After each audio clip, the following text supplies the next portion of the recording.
Ladies and gentlemen of the press, this one is not about the ODM. This is about the doctor strike. We have reviewed the fact that members of the 7,000 strong Kenya Medical Practitioners, Pharmacists and Dentists Union have been on strike since March 13th to demand better pay, and the strike has disrupted healthcare in the country's 57 public hospitals.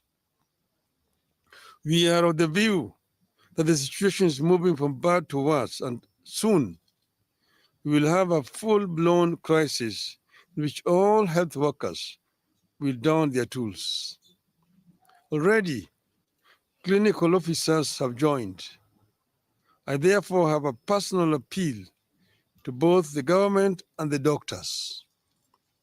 After very wide consultations, I am convinced that the doctors and all other health workers currently on strike will be able to craft a return to work formula and resume duty if the government were to meet their demands halfway while negotiations continue. We therefore appeal to the government to address itself to the following three broad areas as a way of progress towards ending this strike. 1. Pay for medical interns. For the last 7 years, interns have been earning 206,000 shillings per month.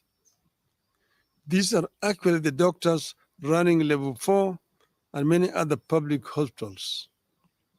There is no way an employer can reduce the salaries of employees midstream.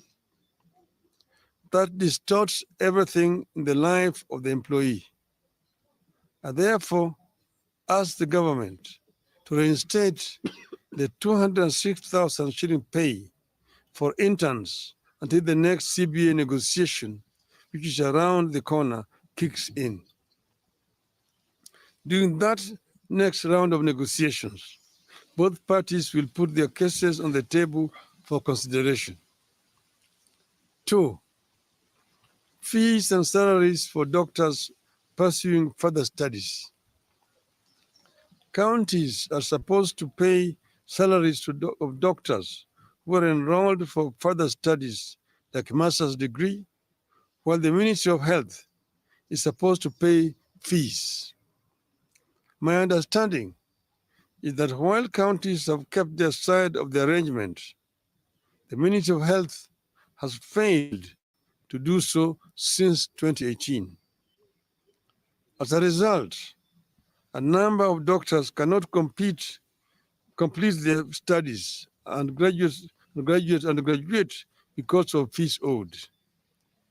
And as they retake courses, counties have stopped their salaries because those doctors have overstayed in the college. I urge the Ministry of Health to immediately engage the doctors and their learning institutions with a view to clearing the fee balances and enable the doctors to complete their studies. The ministry must also engage counties to resolve the issue of pay for doctors who have overstayed in the college through mistakes not of their own making. The ministry should also work out a plan for paying stipends to doctors who forego county salaries and ministry fees and privately fund their higher education while offering services in public hospitals. Such hustles should be supported. 3. Address the problem of doctors on contract. I have been shocked to learn that some of our high-end hospitals are hiring doctors on as short as a month, 2-month or 3-month contracts. This is wrong. The ministry is failing to stand up for the doctors to prevent their exploitation and exposure to the unfair practices. This ministry must lay down the rules that ensure fair, respectful, and sustainable labor practices by both the public and private health providers. 4. Equal pay for equal work. Doctors are complaining about a free-for-all system where some employers have the free hand to decide what to pay.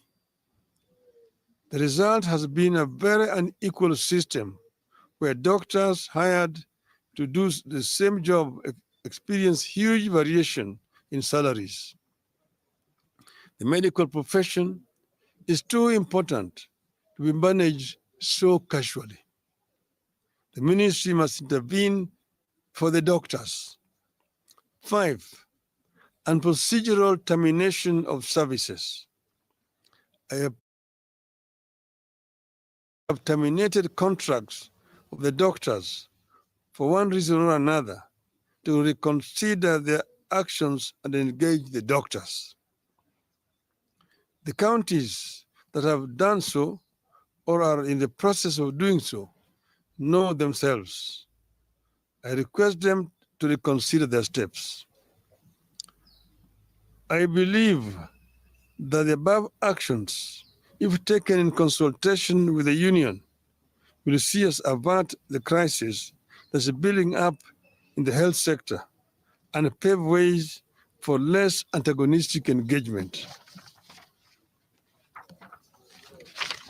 This is a crisis that has serious ramifications.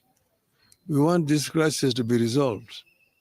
We have not spoken before, but we want the government to take notice that we cannot remain silent for a longer time when this is persisting. We ask them to act now. And if they don't, of course, they know that the consequences will be very grave indeed. Thank you very much. There are no questions. Okay. Thank you. Very, very, very elaborate. We are going to give you copies of